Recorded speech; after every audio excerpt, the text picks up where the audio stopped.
እግዚአብሔር ጸጋና ሰላም ይብዛላችሁ ሁላችሁ በዚህ ያላችሁ እግዚአብሔር እጅግ አድርገን እናመሰግናለን። ዛሬ ደግሞ ሌላ እድል እግዚአብሔር ስለሰጠን ኔትወርክ ያስቸገራቸውም እንዳሉ እየነገሩኝ ነው። ስለዚህ አሁን ባለነው እንቀጥላለን። ጌቻ አለ፣ ጆያ አለ፣ ወሲ ከኛ ጋር ናቸው። ስለዚህ ጌታን አመሰግናለሁ በጣም ስለዚህ ጊዜ።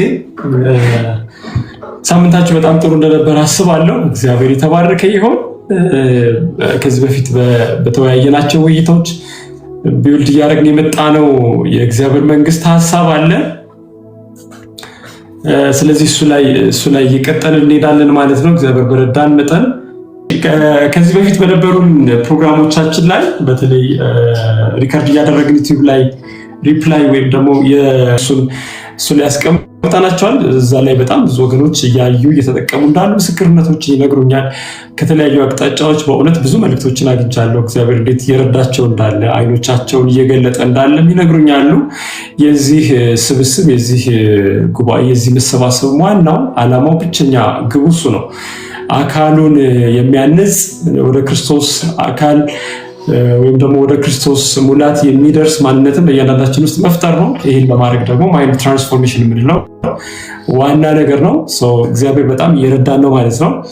ምናልባት ከደረሱኝ መልእክቶች መካከል አንደኛው ከሌላ ሀገር የተላከልኝ መልእክት ነው። ደውሎ ነው የነገረኝ ትንሽ እንግሊዝኛ ታበዛላችሁ እና ኦዲየንሳችሁ ወይም ደግሞ ይህንን መልእክት የምታቀርቡለት ህዝብ በደንብ ሀሳባችሁን እንዲረዳ ንግግሩን በተቻለ መጠን በአማርኛ ብታረጉት ጥሩ ነው፣ ወይ ደግሞ በእንግሊዝኛ የምትጠቀሟቸውን ቃላት በእንግሊዝኛ እንደዚህ እንደሚባለው ብላችሁ ብትሉ ጥሩ ነው ብሎ የሚያለኝ ሰው አለ። ስለዚህ በዚህ መሰረት እንግዲህ እግዚአብሔር በረዳን መጠን እንደዛ እያደረግን እንሄዳለን። እግዚአብሔር የተባረከ ይሁን። የዛሬ የመወያያ ሀሳባችን የመንፈስ ቅዱስ የጸጋ ስጦታዎች የሚል ነው። ጆሴ ገብቷል። ጌታ ይባረክ። ስለዚህ ይሄ አይታችሁ ከሆነ ከላይ ከመጀመሪያ ጀምረን ቢልድ አፕ እያደረግን የመጣነው ነገር አለ። አንደኛው የመጀመሪያው ቤተክርስቲያን ማናት የሚል ነበር። ሁለተኛው ላይ በዛ ንግግር መሰረት አንድ ቤተክርስቲያን ብቻ በምድር ላይ እንዳለች ተነጋገርን። በሁለተኛ ደረጃ ላይ ስንነጋገር ታዲያ እንደዛ ከሆነ በዙሪያችን ያሉ ዲኖሚኔሽኖች ምንድናቸው አለን። እሱም ላይ በደንብ አወራን። በጣም ጌታ ረዳን። እንደውም ጌች የደጋግሞ ሲለን የነበረው እኛም ሁላችን የተረዳነው የተስማማንበት ነገር አንድ ሰው ያለ ዲኖሚኔሽን መኖር እንደማይችል፣ ቢያንስ ሰዎች ህብረት ለማድረግ ከሌላ አንድ ሰው ጋር ህብረት ማድረግ እንዳለባቸው፣ ከዛ ሰው ጋር ደግሞ የፈለገውን ያክል ቢስማሙ የሚለያዩባቸው ነገሮች እንደሚኖሩ አወራን።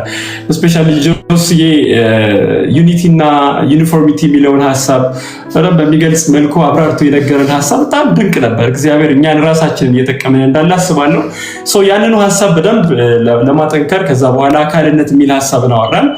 አካል የሚባለው ነገር እንዲኖር ብልቶች እርስ በርስ መጋጠም አለባቸው፣ ወይም ደግሞ አንድ ብልት ብቻውን አካል የሚባለውን ነገር ሴታፕ ሊያደርግ አይችልም የሚል ነገር ተነጋግረናል። እግዚአብሔር የተባረከ ይሁን። ብልት በሚለው ሀሳብ ውስጥ ስንመጣ እንግዲህ ቀጥሎ ይወስደናል ብለን ያልነው ነገር ወደ መንፈስ ቅዱስ የጸጋ ስጦታዎች ነው። ምክንያቱም ብልቶች ሁሉ ከአንዱ መንፈስ ጠጥተዋል፣ ከአንዱ መንፈስ ተጠምቀዋል ብለን እንዳልን ማለት ነው። ስለዚህ ጊዜያችንን በአግባቡ ለመጠቀም ሰፊ ሀሳብ እንደሆነ አውቃለሁ። ነገር ግን በተቻለ መጠን ራሽ እያደረግን ፒንፖይንት የምናደርጋቸው ነገሮች እየተናገርን ለእኛ ለራሳችን በመጀመሪያ ደግሞ ለሚሰሙን ሁሉ በዩቲዩብ ነገና ከነገ ወዲያ ከዛም በኋላ ለሚያዩት ሰዎች በሙሉ በሚጠቅም መልኩ ፈጠን እያልን ሀሳቦቻችን እነጋገራለን። ጌታን እጅግ አድርጌ አመሰግናለሁ። በተለይ ዋናው የዚህ ውይይት መነሻ ሀሳብ ይሆናል ብዬ የማስበው የአንደኛ ቆሮንቶስ ምዕራፍ 12 ነው። ግን ወደዛና ወደዚህ እያልን ሁላችንም እንነጋገር ይሆናል ማለት ነው።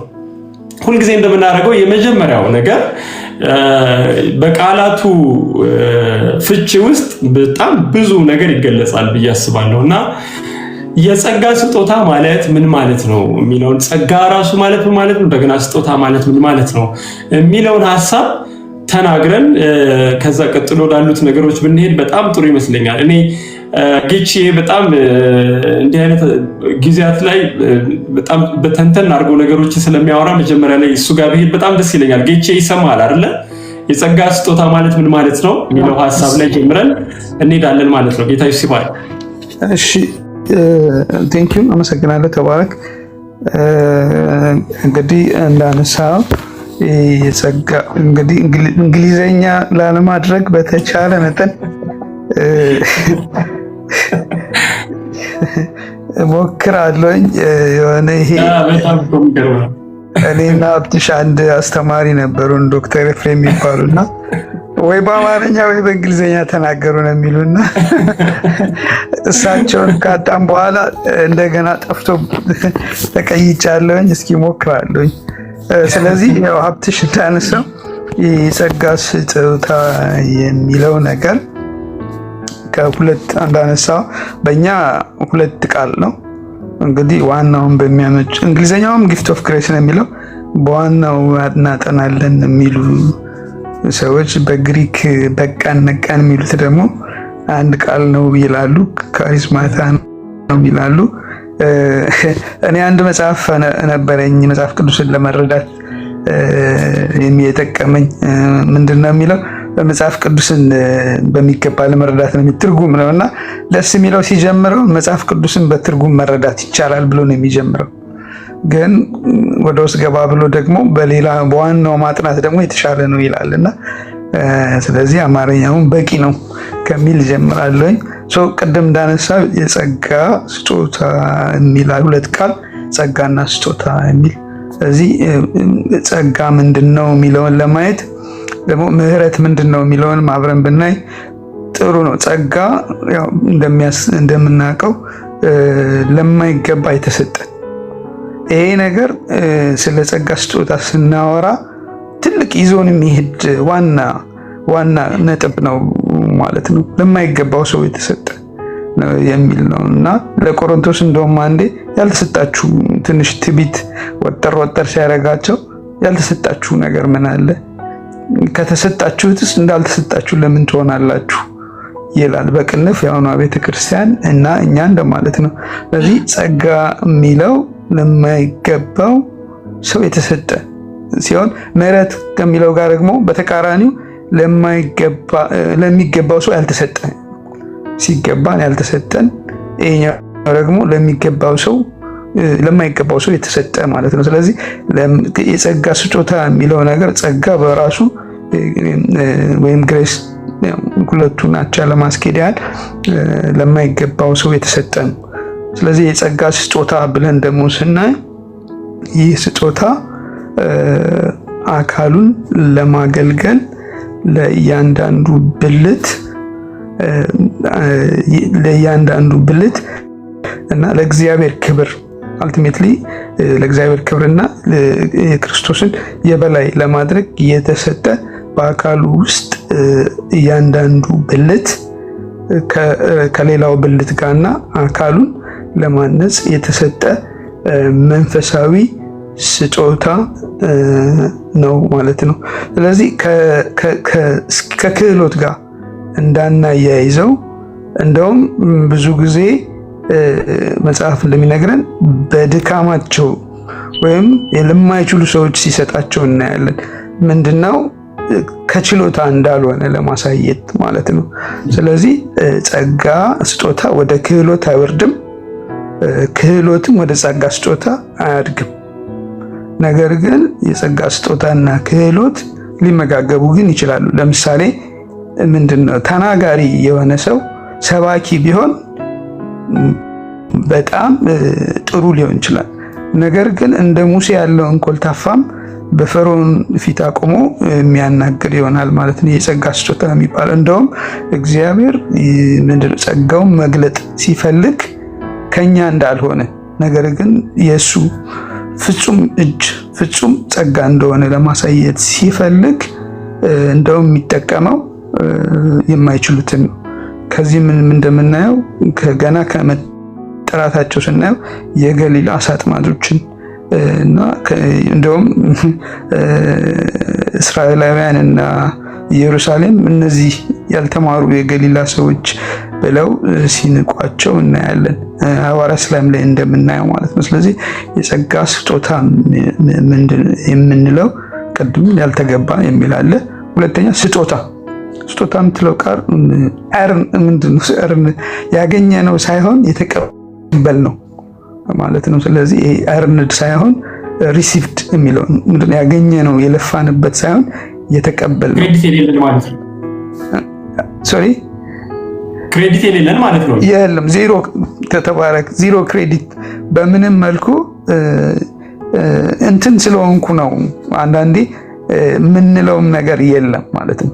ስለጸለይንም አይደለም፣ ጥሩ ሰዎችም ስለሆንን አይደለም፣ ተፈጥሮ ክህሎትም ስላለን አይደለም፣ ወዘተ ሊስቶችም ምንድነው መዘርዝሮችን ብንዘረዝር እኛ ከኛ ጋር ኮንትሪቢዩሽን ዜሮ ምንድነው ምንም አስተዋጽኦ የሌለው ግን እግዚአብሔር ቅድም እንዳልነው ጸጋ የምንለው እንደውም ደግሞ ስለተገባንም ሳይሆን ስለ ያልተገባን ነገር እግዚአብሔር ቅድም እንዳልከው አንደኛ ቆሮንቶስ 12 ላይ እንደወደደ ማለት ነው። ስለዚህ የሚሰጠው ማለት ነው። የሚሰጠው ስጦታ ያውም ደግሞ ዓላማው የተወሰነ ለእግዚአብሔር ክብርና አካሉን ለማሳደግና ክርስቶስን የበላይ ለማድረግ መንፈስ እንደወደደ ቅድም እንዳልከው አንደኛ ቆሮንቶስ 12 ላይ ስለ እግዚአብሔር ስለ ወልድና ስለ መንፈስ ቅዱስ እዛው ላይ የሚያስቀምጠዋል። ምናልባት ወደሚቀጥለው ስንሄድ እንመጣበት ይሆናል። ነገር ግን በአብዛኛው ስናይ ይሄ ነው የጸጋ ስጦታ። ከዛ ጆስ የሚለውን ሐሳብ ዩኒቲና ዩኒፎርሚቲ ምንድነው? ዩኒፎርም ሳይሆኑ ግን ዩኒቲ የሚያመጡ ስጦታዎች እንደሆኑ ደግሞ እዛው ላይ እናያለን። ምንድነው?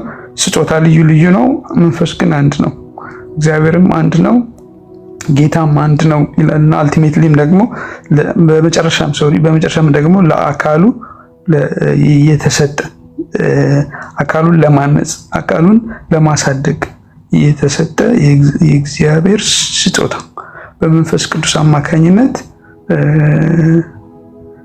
ከእግዚአብሔር አብ በምንጭነት እና በመገኛነት በክርስቶስ አማካኝነት በመንፈስ ቅዱስ ለእያንዳንዳችን የተሰጠ እንደሆነ ወይም ትሪዩኒታሪያን ወይም ደግሞ ስላሴያዊ እንደሆነም ደግሞ የምናየው ስጦታ እንደሆነ እዛው ክፍል ላይ ይታያልና የተለያዩ ናቸው ይላል።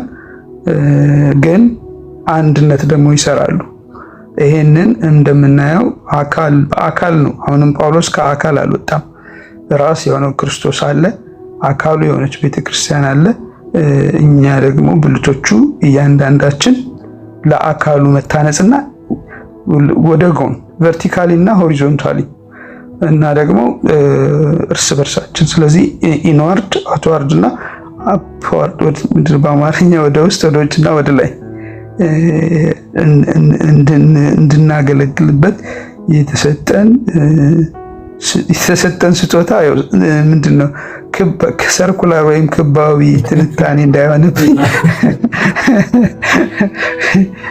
ሰርኩላር ሪዝኒንግ ይሉታል። ክባዊ ትንታኔ የሆነብኝ የተሰጠን ስጦታ ነው። በቃ ጌታ ኢየሱስ ይባርክ። በጣም ጌታ ይባርክ። በደንብ ነው የተነተንከው።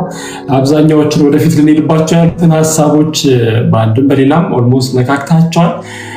ግን ያው በጣም ሰፊ ሀሳብ ስለሆነ አሁንም እነሱ ላይ በጣም ያከበድን እንሄዳለን።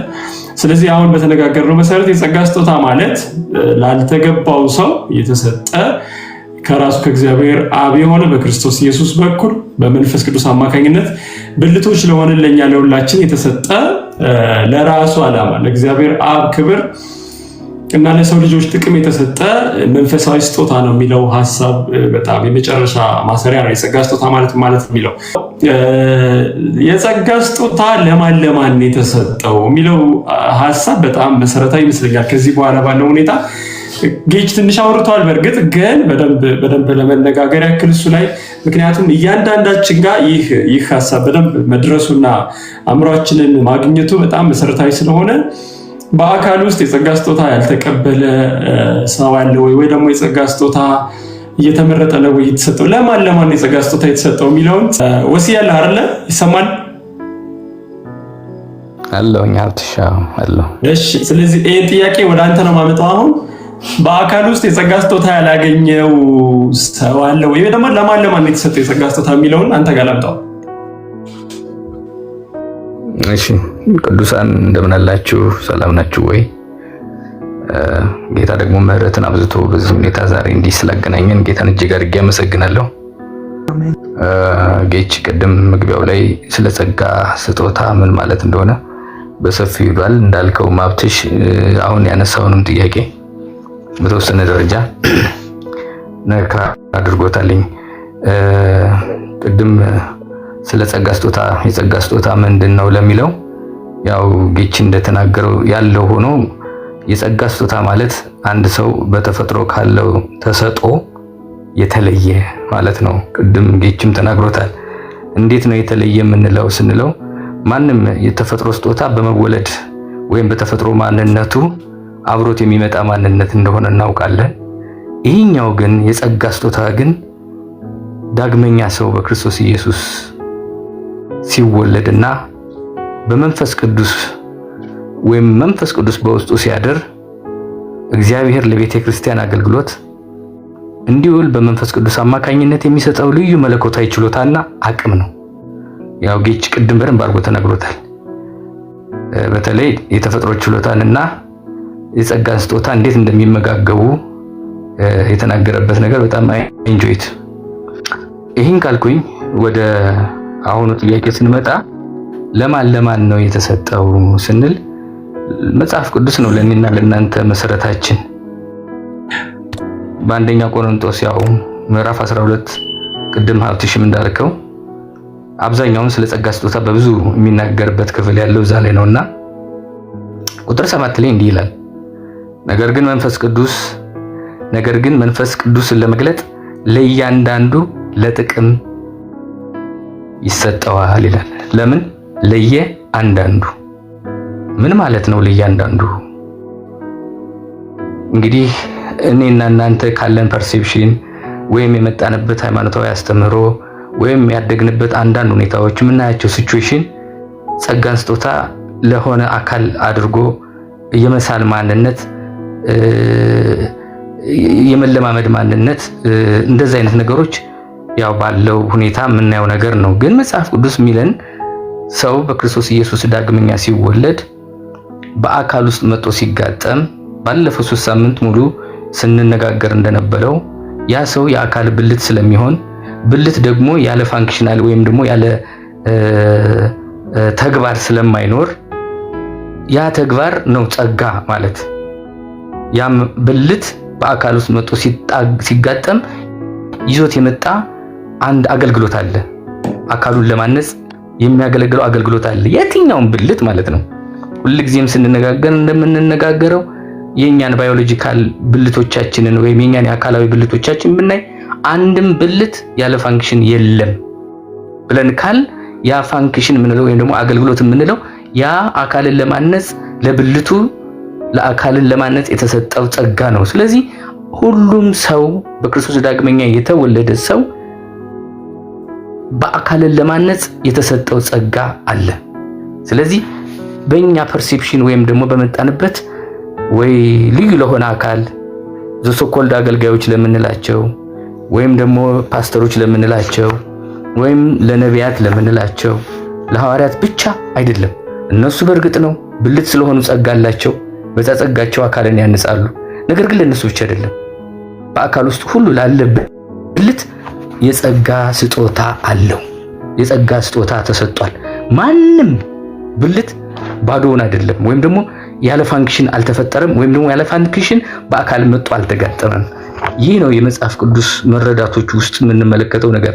በዚሁ ተያይዞ ራሱ በኤፌሶን ምዕራፍ 4 ነገር ግን እንደ ክርስቶስ ስጦታ መጠን ለእያንዳንዳችን ጸጋ ተሰጠን ይላል። ለማን? ለየአንዳንዳችን። ምን ማለት ነው? ከዚህ ውጭ ሌላ ነገር ማብራሪያ የለውም። መለኮታዊ የእግዚአብሔር ቃል ንግግር እንደዚህ ነው የሚለው፣ ለእያንዳንዳችን። ለወሰኑ ሰው ወሰኑን ጌታ ሲያገኘው ወስዶ በአካል ሲገጥመው እሱ መረዳት አለመረዳቱ፣ ጸጋውን መለየት አለመለየቱ፣ ጸጋውን ማወቅ አለማወቁ አንድ ነገር ሆኖ ግን ዊዝ ጸጋ ነው የመጣው። በቃ ከጸጋ ጋር ነው ተጋጥሞ የመጣው። ምክንያቱም በአካል ውስጥ መጥቶ ያ ብልት ሲገጥም አገል ሊያንጽ ነው። አካልን እንደ አካል ሊያቆም ነው። አካልን ፐርፌክት ሊያደርግ ነው። የጸጋ ሁኔታ ጌታ አንድ እንደሆነ ጸጋ ልዩ ልዩ ነው እንደሚል ሁላችንም አንዱ ጌታ ልዩ ልዩ የሆነ ጸጋ ሰጥቶናል እና ስለዚህ ባጭሩ ብዙ እንዳልሄድ ብዙ እንዳላወራ ለአሁን ለተጠየቁት እንድናብራራ እንድንወያይ ለማን ነው የተሰጠው ለሚለው ሁሉም በክርስቶስ ኢየሱስ ዳግመኛ የተወለደ ብልት በአካል ውስጥ ነው ሲጋጠም ከጸጋ ጋር ነው ሄዶ በአካል ውስጥ የተጋጠመ የሚል መጽሐፍ ቅዱሳዊ መረዳት አለኝ። ጌታ አብዝቶ ይባርካችሁ። ጌታ ኢየሱስ ይባርክ። ወስዬ ይሄ በጣም ድንቅ ነገር ነው። ብዙ ሰው ይህንን በደንብ የተረዳ አይመስለኝም። በክርስቶስ ኢየሱስ በመሆኑ ሁሉም ሰው ብልት ለመሆን በአካል ውስጥ እንደተጋጠመ እንደ ብልት እያንዳንዱ ተግባር እንዳለው የማይጠቅም ወይም ደግሞ መንገድ ዳር ተቀምጦ ተመልካች የሆነ እንደሌለ እያንዳንዱ ሰው የተሰጠው ስጦታ እንዳለ ተነጋግረናል። ጌታ ኢየሱስ ይባርክ። ሉሲ ወደ አንተ ነው መጣው። አሁን በቀጣዩ ጥያቄ ታዲያ ለምንድን ነው ይሄ ሁሉ የጸጋ ስጦታ የተሰጠው? ለማይገባው ሰው እግዚአብሔር የራሱን አቅም፣ የራሱን ክብር፣ የራሱን ማንነት ለመግለጥ ይሄንን ሁሉ ኢንቨስት ካደረገ ለምንድን ነው የጸጋ ስጦታ ለእያንዳንዳችን የተሰጠው? ዓላማው ምንድን ነው የሚለው ላይ ጆሴ ታወራልናል። ጌታ ይባርክ።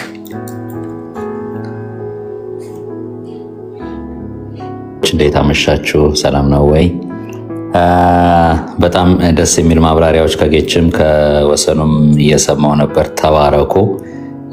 ጠብ የማይል ነገር የተናገራችሁት የምር እና ጌታ ይባርካችሁ።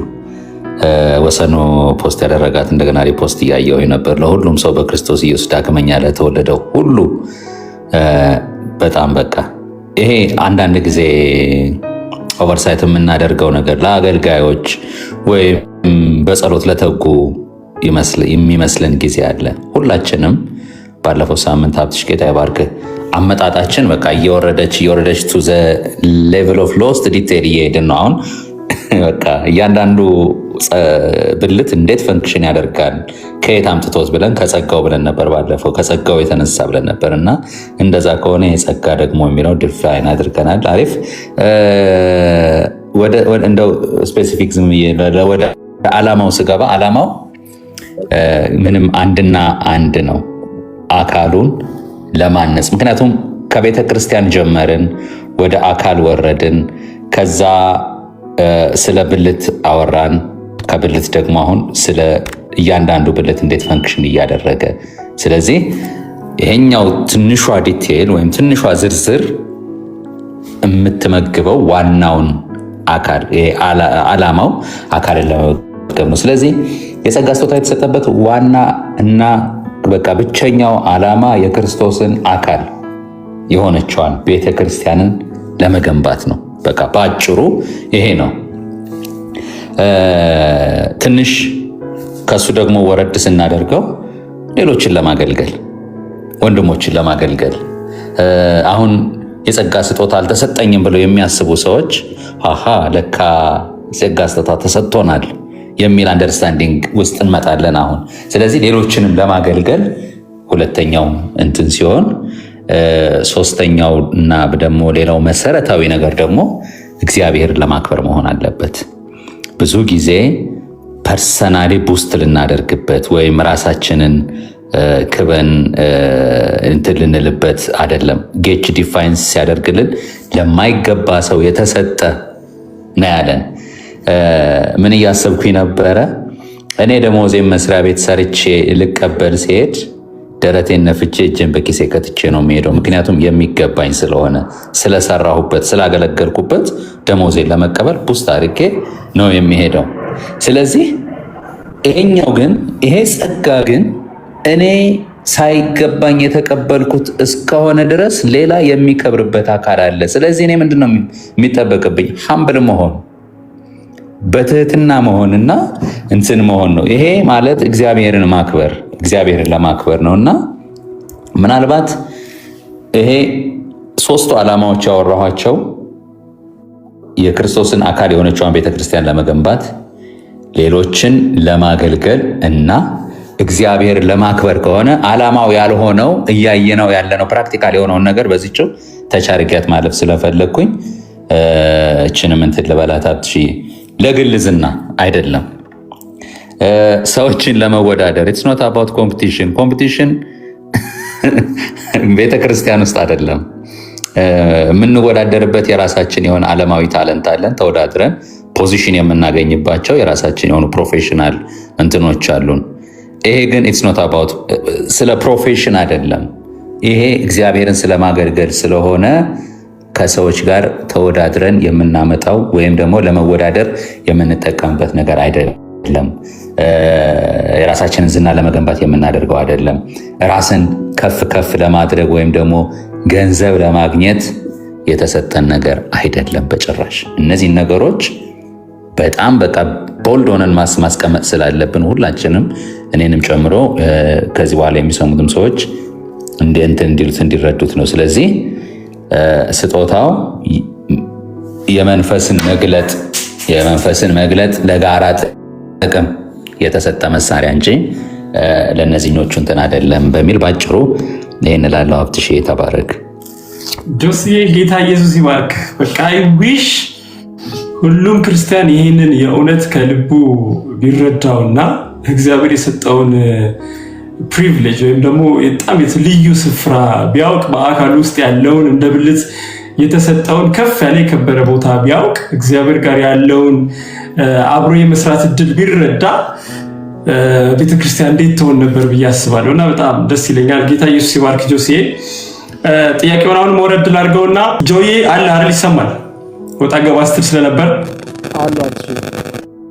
እሺ ጆዬ አሁን ጥያቄውን ወረድ ላድርገውና አሁን ከላይ ጀምሮ በመጣነው መሰረት የጸጋ ስጦታ ማለት ላልተገባው ሰው እግዚአብሔር ለራሱ ዓላማ ለብልቶች ሁሉ የሰጠው ነው ተብሏል የተሰጠው ደግሞ ለእያንዳንዱ ብልት መንፈስ ቅዱስን እንደተሰጠው መጠን ለመግለጥ ነው ተብሏል ማንም ሰው ሊኩራራበት እኔ እንደዚህ ያደረኩ ብዬ ወይም ደግሞ ብሎ ሊያወራ የሚችልበት ምንም ነገር እንደሌለው ተመልክተናል ከዛ በተጨማሪ ደግሞ ዓላማው ራሱ እግዚአብሔር ያስቀመጠው አካሉን መገንባት ደግሞ ለሌሎችን ማገልገል በጨረሻም ላይ ደግሞ እግዚአብሔርን ማክበር እንደሆነ ተመልክተናል ስለዚህ እያንዳንዱ ሰው እያንዳንዱ ብልት የጸጋ ስጦታ የተሰጠው ከሆነ በጸጋ ስጦታው አለማገልገል ወይም ደግሞ ያን የጸጋ ስጦታ እግዚአብሔር ለሰጠው ለዛ ዓላማ አለመጠቀም ምን አይነት ዋጋ ያስከፍላል የሚለው ላይ ጆይ ትንሽ አውራ ወይም ደግሞ ምናልባት በደንብ ክሊር ለማድረግ አለማገልገል ይቻላል በቃ ማለት ዝም ብሎ ወጥቶ መግባት ይቻላል የጸጋ ስጦታ ከተሰጠን በኋላ በቤተ ክርስቲያን ውስጥ ሳያገለግሉ መኖር ይቻላል ወይም ኦፕሽናል ነው የሚለውን አብረን እንድታወራለን ማለት ነው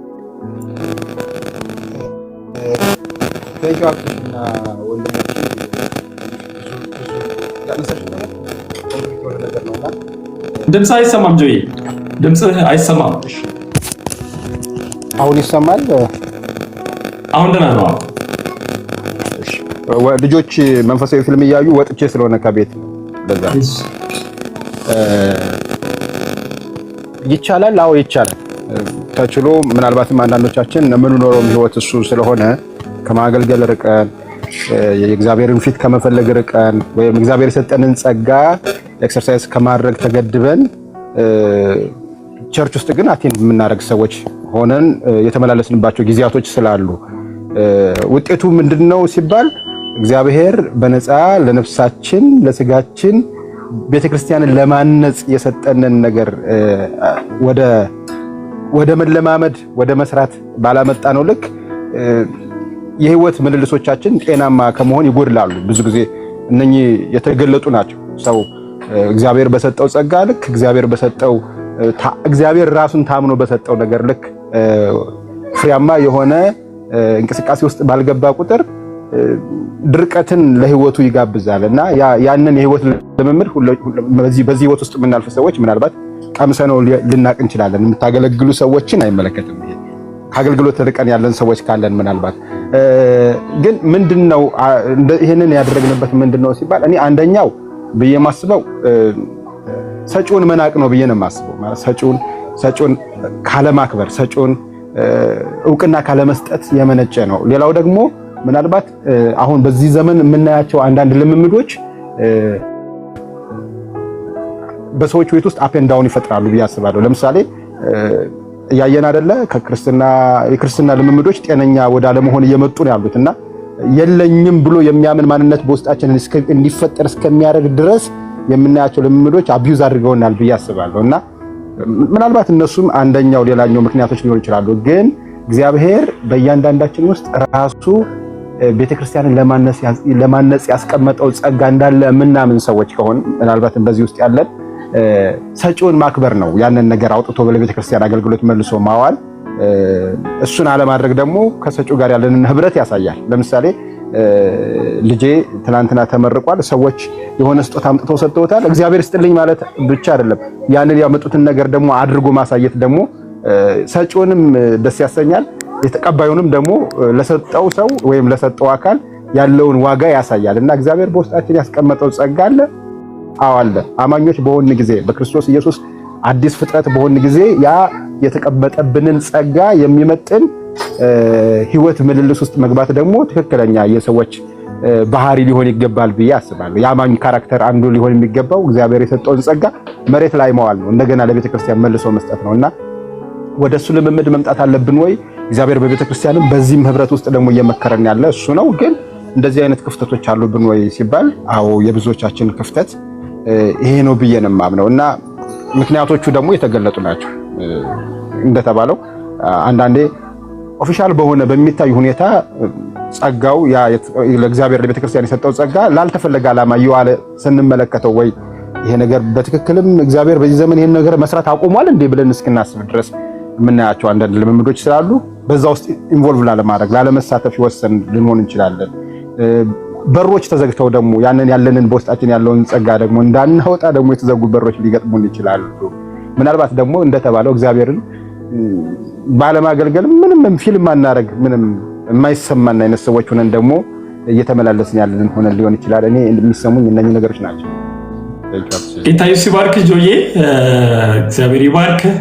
ይሄን ጥያቄ ያነሳውበት ምክንያት እግዚአብሔር ኢንቨስት አድርጎብናል ብለን ካልን የሱ የሆነን አንዳች ለኛ የማይገባ ከኛ አቅም በላይ የሆነ ነገርን እግዚአብሔር እኛ ውስጥ አስቀምጧል ብለን ካልን በኋላ ይህ ደግሞ ያልተሰጠው ማንም የለም ብለን ከተናገርን እግዚአብሔር የሰጠበት ምክንያት ደግሞ አካልን መገንባት ነው፣ ደግሞ ሌሎች ሰዎችን ማገልገል ነው፣ በመጨረሻም ለእግዚአብሔር ክብር ማምጣት ነው ብለን ከተነጋገርን እነዚህን የጸጋ ስጦታዎች ይዞ ብቻ ግን ሳይጠቀሙ መኖር ይቻላል የሚለውን ጥያቄ አንስቻለሁ ከዚህ በፊትና ሁለት ነገሮች ብዬ ልቀጥልና ወደ ቀጣዩ ጥያቄ እመጣለሁ። አንደኛው ልክ በመጽሐፍ ቅዱሳችን ውስጥ የተለያየ መክሊት ቁጥር ተሰጥቷቸው የቀበሉትን አይነት ሰዎች ነው የሚመስለው። የሆነ ጊዜ ላይ ራሱ ሰጪው ኦዲት የሚያደርግበት ሂሳብ የሚያወራረድበት ጊዜ አለ። ስለዚህ ትርፍ ይዞ መጠበቅ የግዴታ ያስፈልጋል ማለት። ስለዚህ በአካሉ ውስጥ አንድ ሰው ብልት ሆኖ እስከተገኘ ድረስ በውስጡ መንፈስ እንደሚፈቅድ መንፈስ ቅዱስን ለመግለጥ የጸጋ ስጦታ ሰጥቶት ከሆነ ይህ ደግሞ ሌሎችን ለመጥቀም ከሆነ በዛ በተሰጠው የጸጋ ስጦታ ባለመገኘቱ ባለማገልገሉ ምክንያት ሌሎች ሰዎችን እንዲሁም አካል እየጎዳ ነው ማለት ነው። ደግሞ ለእግዚአብሔር ክብር ማምጣት ሲገባው ሳያመጣ እየቀረ ነው ማለት ነው። ይሄ ደግሞ በጣም አስቸጋሪ ነገር ነው የሚሆነው ማለት ነው። ከዛ በተጨማሪ በጣም ሮሜ 8 ላይ አንድ በጣም ሚነካኝ ቃል አለ። ፍጥረት ሁሉ የእግዚአብሔር ልጆች መገለጥ ይጠባበቃል ብሎ ይናገራል። ማለት እኛ ለእግዚአብሔር ከጠራን በኋላ የእግዚአብሔር ዘሮች እንደሆነ መጽሐፍ ቅዱስ ይናገራል። ይህ ማለት በአንድ ሰው የጸጋ ስጦታ መገለጥ ውስጥ በጣም በርካታ የሚድኑ እረፍትንም ያገኙ ማለት ለክፉ ተገዝተው እንዳሉ ሮሜ 8 ላይ ይናገራል። በፈቃዳቸው እንዳልሆነ ይናገራል። እና ከዛ ከተያዙበት ነገር ለመውጣት በእኔና በአንተ በአንቺ ውስጥ ሊገለጥ ያለውን እግዚአብሔር ያስቀመጠውን የጸጋ ስጦታ በናፍቆት ይጠባበቃሉ ይላል ይናገራል። እና እግዚአብሔር እንዲረዳን በጣም ጸልያለሁ። ቀጥሎ ወዳለው ጥያቄ እሄዳለሁ። አሁን ጥያቄውን ጌቺ አንተ ጋር ነው ማመጣው። ቅድም አሁን ጆዬም ሲያወራ ከዛ በተጨማሪ ደግሞ ለምን ዓላማ ነው የተሰጠው የሚለውን ጆሲም ሲያብራራ አንድ ደጋግሞ የተናገሩት ነገር አለ። አሁን ባለው የአካባቢያችን ልምምድ ላይ እነዚህ የጸጋ ስጦታዎች ላይ ሰዎች ሚስዩዝ ሲያደርጉ ላልተገባ ዓላማ ለራሳቸው ጥቅም ሲጠቀሙበት ሲታይ እነዛን የጸጋ ስጦታዎች የመግፋት እኛ ውስጥም ቢኖሩ በዛ ያለማገልገል ደግሞ በዛ አይነት የጸጋ ስጦታዎች ያለመገልገል ቴንደንሲ አዝማሚያ ይታያልና ጌቺ አሁን እንድታወራልን የምፈልገው ነገር በእነዚህ በተሰጡን የጸጋ ስጦታዎች ምን ያክል እያገለገልን ነው ወይ ደግሞ ምን ያክል እየተገለገልን ነው የሚለው አሁን ትንቢት የሚባለው ነገር በጣም ሚስስ ሲደረግ ሲታይ አሁን ከዛ በኋላ አንድ ትክክለኛ ትንቢትን የሚያመጣን ሰው አገልግሎቱን የመግፋት አይነት ነገር ይታያልና እንዴት አድርገን ነው አስማምተን የምንሄደው? በተሰጠን የጸጋ ስጦታ በእንደዚህ አይነት ኢንቫይሮንመንት ውስጥ ማገልገል እንዲሁም ደግሞ ይህ የጸጋ ስጦታ ባላቸው ሰዎች መገልገልን በተመለከተ እንዴት አድርገን ባላንስ አድርገን ማሄድ እንችላለን የሚለው ግጭ ትንሽ በለ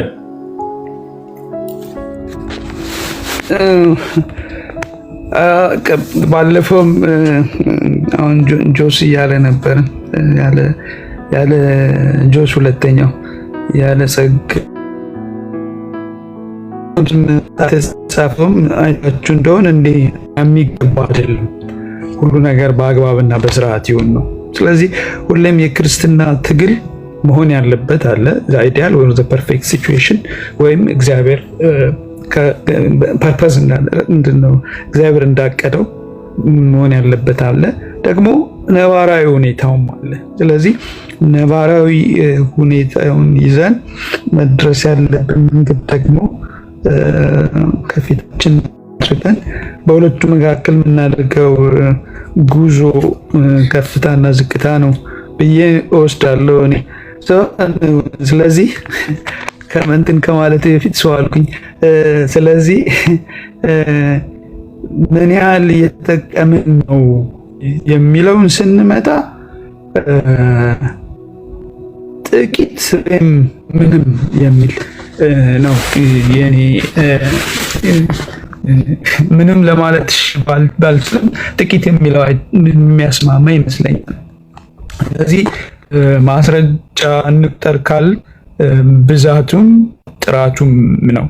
ጥራቱ ጋር ስንመጣ ነቀፌታ በአማኞች መካከል ሁሌም እንደምናይ ነው። ነቀፌታ ደግሞ ከውስጥ ብቻ ሳይሆን ከውጭም ጭምር ነው የሚመጣው። እኔ አሁን ማያምን አንድ ጓደኛ አለኝ። ሁሌ አንድ ነገር ሲሰማ ጉዳችሁን ስሙ ይለኛል። ከዛ ሲመረኝ ካሁን በኋላ በቃ እኔን ብቻዬን ጠይቀኝ ብየዋለሁና እኔ ሌሎችን ምንድነው መወከል ሰለቸኝ ማለት ነውና በውስጥም በውጭም ያለን ምስክርነት የአንዱ መጥፎ ጎኑ የጸጋ ስጦታን አለመጠቀም ወይም ያውን እዚህ ጋር ምን ያህል የተጠቀምን ነው የሚል አፕቲሻን አንስታ ነበር። ስለ ሚስዩዝ ነው ያነሳ ነው። ነን ዩዝም አንስተናል። ሌላ ሶስተኛ ግሩፕ ደግሞ አለ፣ አቢዩዝ አለመጠቀም፣ በተሳሳተ መልኩ መጠቀምና ስጦታን ደግሞ ያለ አግባቡ መጠቀም የሚለው አቢዩዝ፣ ሚስዩዝ እና ነን ዩዝ ነው። በመጽሐፍ ቅዱስም ስናየው በነባራዊ ሁኔታም ስናየው እነዚህ ሶስት ነገሮች ነው ያሉት። አንዳንዴ ሳንጠቀም በአብዛኛው ሳንጠቀምበት ትንሽዬ የቤተ ክርስቲያን ተዋናኝ በአብዛኛው የመድረክ ሰዎች ብቻ እየተወኑ እኛ እንደ እግር ኳስና እንደ ሲኒማ እየታደምን የምንሄድበት ነው በአብዛኛው ሁኔታ። ከዛ አለፍ ሲል ደግሞ ጥቂት ጮሌዎች ደግሞ አቢዩዝ ያደርጉታል። አንዳንድ የዋዎች ደግሞ ልክ እንደ ቆሮንቶስ ደግሞ ሚስዩዝ ምንድነው ያለ አግባብ ሲገለገሉበት ደግሞ እናያለን ማለት ነው። ስለዚህ ይሄ ነባራዊ ሁኔታ ያለ ነው ማለት ነው። እና ሌላው ምንድነው የመጠን ማስረጃ ምን ያለን ድሮ ትዝ ይላችሁ እንደሆነ የፕሮቴስታንት 20% ነው የሚል ነበር። አሁን ኢትዮጵያ 130 ሚሊዮን ስንደርስ ቁጥራችን ከ20 ወደ 17 ዝቅ ብሏል። የሚያሳየው መረጃ ማለት ነው። ቢያንስ እንኳን ምንድነው ያለውን ፐርሰንት ማስቀጠል አልቻልንም። በተለይ ደግሞ ምንድነው አንድ በዚህ ፒኤችዲ የሚሰራ ወንድም ሲነግረን የገጠር ኢቫንጀላይዜሽን የገጠርን ወንጌል መድረስ እያለ የከተማ የወንጌል ተደራሲ ቁጥር ግን እየቀነሰ ነው የሚያሳየው ማለት ነው። ካለው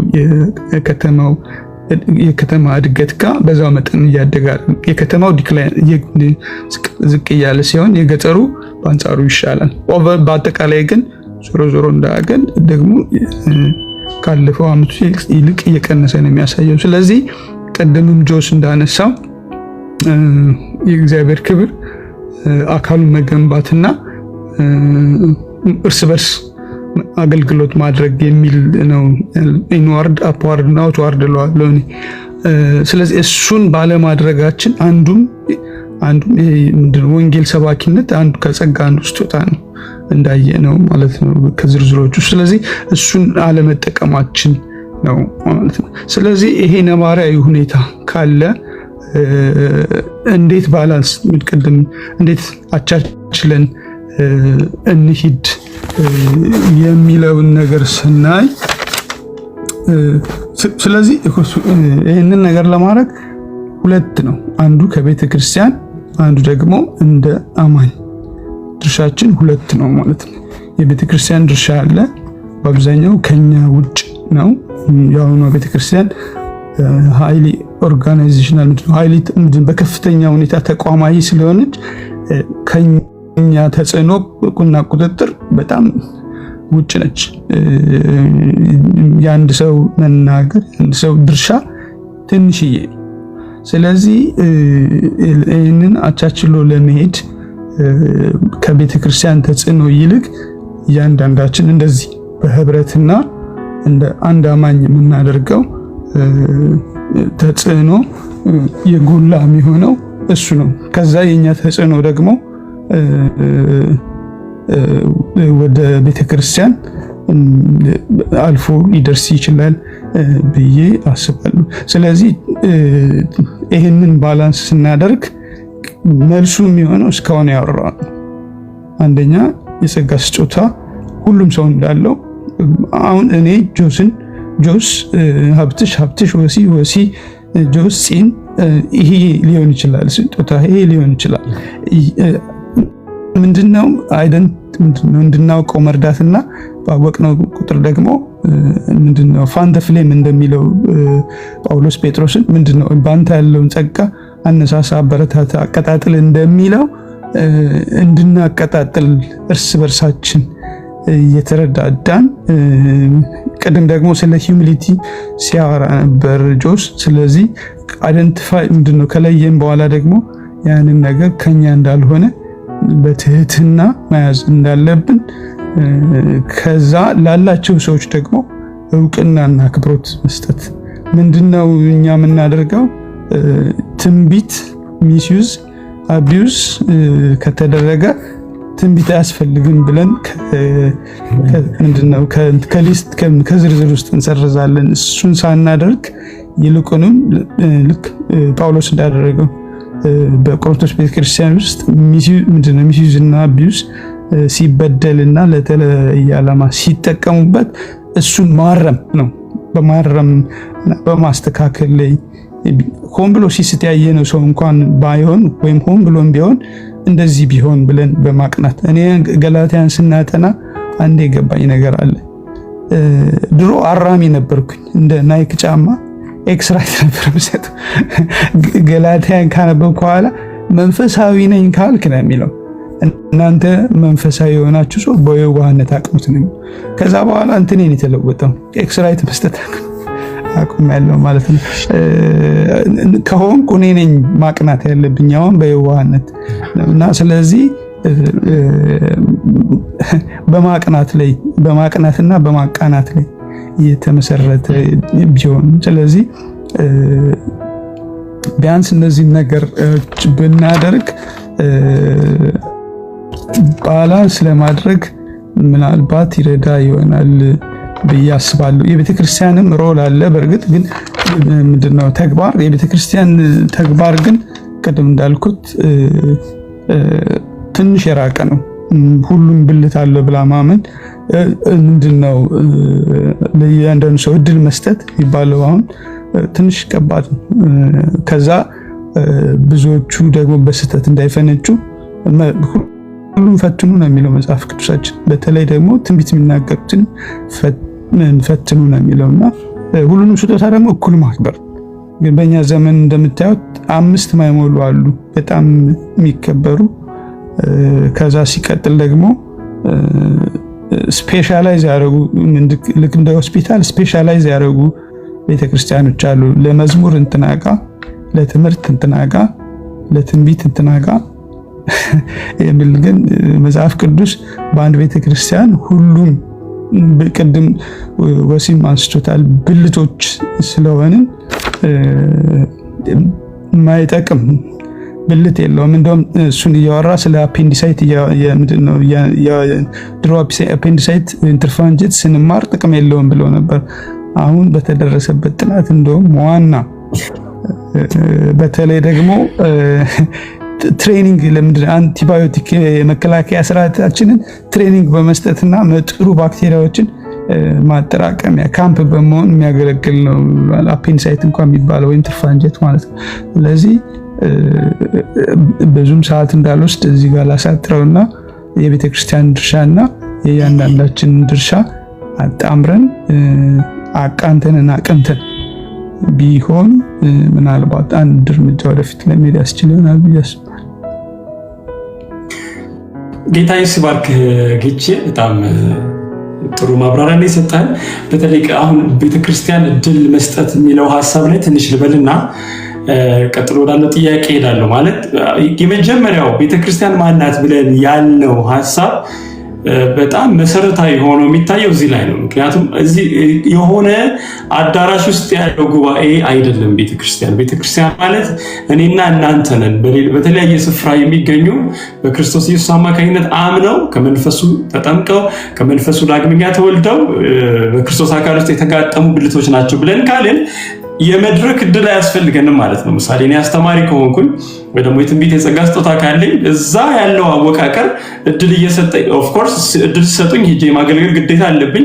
ግን በዋነኛነት አገልግሎቱ የተሰጠኝ በየቀኑ እንዳገለግልበት በየቀኑ የዛ የጸጋ ስጦታን አጠገቤ ላለ ወንድሜ አጠገቤ ላለች እህቴ ላልዳነ ሰው እንድጠቀምበት እግዚአብሔር ከኔ ጋር አብሮ ኃይሉን የሚገልጥበት ሚዲየም እንዲሆን የተሰጠኝ ነው እና ጌታ ቢረዳን በሚቀጥለው ጊዜ ጌታ ፍቅርና ብንኖር አገልግሎት የሚለው ሀሳብ ላይ ነው የምናወራው። አገልግሎት ምንድነው የሚለው ሀሳብ ላይ ስለዚህ እዛ ላይ በደንብ እናወራው ይሆናል።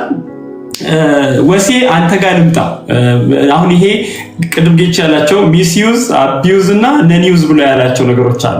ምሳሌ ትንቢት የጸጋ ስጦታን የሆነ ሰው እንደፈለገ ሲፈነጭበት ስንመለከት ከዛ በኋላ ያን የትንቢት የጸጋ ስጦታ አገልግሎት ከነጭራሹ መግፋት ነው ወይስ ደግሞ ይዘው በዛ የጸጋ አገልግሎት ሰዎች መተው ሊያገለግሉ ሲሞክሩ ከነጭራሹ የጸጋ ስጦታውን ሪጀክት የማድረግ አይነት ነገር ይታያል። ስለዚህ ይሄን እንዴት አድርገን ባላንስ እያደረግን እንሄዳለን? ጥሩ ምሳሌ ለመስጠት ትዝ ይላችሁ ከሆነ ሬማት ዘገለዓድ ላይ ዮሳፍጥና አክዓብ በነበሩበት ጊዜ ከሶርያውያን ጋር ሊዋጉ 400 ነቢያት በጣም በቃ ሐሰተኛ የበዛበት ዘመን ማለት ነው። በዛን ጊዜ አንድ እውነተኛ ሚክያስ የሚባል ነቢይ አገልግሎትን እንዲያገለግል በተሰጠው እግዚአብሔር በውስጡ ባስቀመጠው የትንቢት ጸጋ እንዲያገለግል ይጠየቃልና በዛ ሁኔታ ውስጥ ግን ስቲል አገልግሎቱን አገልግሏልና የበዛው የተሳሳተ አካሄድ እውነተኛውን ነገር እንዴት ሪጀክት እንድናደርግ እያደረገን እንዳለ ማየትና ምናልባት ባላንስ ማድረግ እንዴት ይቻላል የሚለው ላይ በተለይ አሁን ቅድም ጌችን ሲል እንደነበረው ነገሩን መመርመር፣ ክፉን መጣል፣ ደግሞ እንደ እግዚአብሔር ቃል የሆነውን መልካሙን መያዝ የሚለው ሀሳብ ጋር ከአንተም ፕራክቲካል አፕሊኬሽን አንጻር ሰዎች ትንቢት ሊነግሩ ሲመጡ ምናልባት ተሰምተው የሚያውቅ ነገር ካለ እሱንም አብረህ አንስተህ እንዴት አድርገን ባላንስ አድርገን እንሂድ የሚለው ላይ ወስዬ ትንሽ አወራል። ኦኬ ውይይቶችን አሁን ከጀመርንበት ጀምሮ ሀብትሽ አስቀድመ ዲስፕሌይ ያደረከው ነጥቦች ላይ ፍሎውን እያደገ የመጣ ነጥብ ላይ ነው የደረስነው። ኦልሞስት አን አፕሊኬሽን አካባቢ ነው የመጣ ነውና ወደ ተግባር ምንድነው የሚለውን አቢዩዝን ከዚህ በፊት ቀድሞ የተናገሩ ወንድሞች ተናግረውታል። ጸጋ እንዳይባክን አንተ ባስቀመጥከው ፍሬዝ ላይ ማለት ነው ቤተክርስቲያን ምን ማድረግ ይገባታል የሚል አንድ ታይትል ነበርና እሱ ላይ ስቲኩኝ ብዙ ነገር አስብ ነበር። ምክንያቱም መጽሐፍ ቅዱስ ውስጥ ለዚህም መልስ አስቀምጦ ስለነበር ማለት ነው። በአንደኛ ቆሮንቶስ ምዕራፍ 14 ቁጥር 40 ላይ ብዙ ነገሮችን ሐዋርያው ጳውሎስ ለቆሮንቶስ ከተናገረ በኋላ ነገር ግን ይላቸዋል መጨረሻው 40 ላይ ሁሉን በአግባብ በስርዓት ይሁን ይላል። ቤተክርስቲያን እዚህ ላይ አተኩራ መስራት ይጠበቅባታል። ይህ እውነት ኢንላይት እንዲያደረገን ብራዘርስ ኤንድ ሲስተርስ ቦልድሊ ከእግዚአብሔር ቃል ሐሳብና ከእግዚአብሔር ቃል ንግግሮች ጋር አላይንድ ባደረገ መልኩ በፍቅር ሰዎችን ማቆናት፣ ማስተማር እንደ ቤተ ክርስቲያን በዚህ ተግባር ውስጥ መሰማራት ግድ ይለናል። በሁለቱ መንገድ አቢዩዝም የሚደረገው ያለአግባብ የጸጋ ስጦታዎች እግዚአብሔር ጸጋን ሰጥቶ ያ ጸጋ ፕሮፐርሊ እንዳንጠቀም ደና ይጀምርና የሚበላሽበት ምክንያት አንዱ ትልቁ ቤተክርስቲያን በአግባቡ ስለ ጸጋ ስጦታ መጽሐፍ ቅዱሳዊ ወይም ሐዋርያዊ የሆነውን አስተምሮ ስለማሰጥ ነው ብዬ አምናለሁ። አትሰጥም። እንዲሁም ዝም ብሎ ስለ ጸጋ ስጦታ ኢኒሼት ታደርጋለች እንጂ ጸጋ ስጦታን ፕሮፐርሊ እንድንጠቀም እንዴት መጠቀም እንዳለብን አናቅም። ያንን በደንብ አድርጋ ከመጽሐፍ ቅዱስ ያለውን ትሩዝ አታስተምረንም። እኛም ያንን ነገር እንትን ለማለት እንቸገራለን እና አቢዩዝድ የሚደረገው እግዚአብሔር የሰጠው ጸጋ አካሉን ከማነጽ ቤተክርስቲያን ጥሩ ቁመና እንዲኖራት ሁሌም እንደምንለው ክርስቶስ ኢየሱስ ሙሽራው ኢየሱስ እንዲመጣ ተውባ እንዳትጠብቀው ያ የተሰጣት ጸጋ እንዲባክን ያደረገበት አንዱ ትልቁ ነገሩ በዋነኛነት በእኔ አንደርስታንዲንግ ቤተክርስቲያን እንደሚገባው ባለማስተማሯ ነው። ይህን ስል እኔን እያወጣው አይደለም፣ እኔንም ኢንክሉድ ያደርጋል። እኔ በገባኝ በተረዳሁት እውነት ምን ያህል አቢዩዝ ሲደረግ ቦልድሊ በፍቅር እውነትን እየተናገርኩ ነው። አንዳንዴ እንዲህ ያሉ ነገሮች ይገጥሙኝ ነበርና አንድ ቦታ አሁን አብትሽ ያነሳ ትዝ ብሎኝ ነው። አንድ ወንድም በጸጋ ስጦታ ወይም በነብይነት ጸጋ መናፍስትን የመለየት ጸጋ አለኝ የሚል ወንድም ነውና የተለያየ ጸጋዎች አሉኝ ብሎ ስለ ሰዎች የሚተነብይ ሰው ነውና የሆነ ቦታ ላይ ተገናኘን።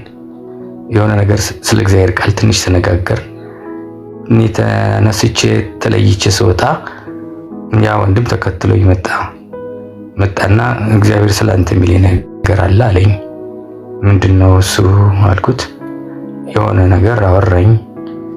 ብዙ ነገሮች አለኝ። ያለኝ ነገሩ ጠቅላላ ሰዋዊ ነገሮች ነበሩ ያለኝ እና ያን ወንድም ያልኩት ነገር ምንድነው? አም ሶሪ አሁን እያልከ ያለው ነገር መጽሐፍ ቅዱሳዊ አይደለም። የምትነግረኝ ነገር ሁሉ ከእግዚአብሔር ቃል ውጪ የሆነ ነገር ነው።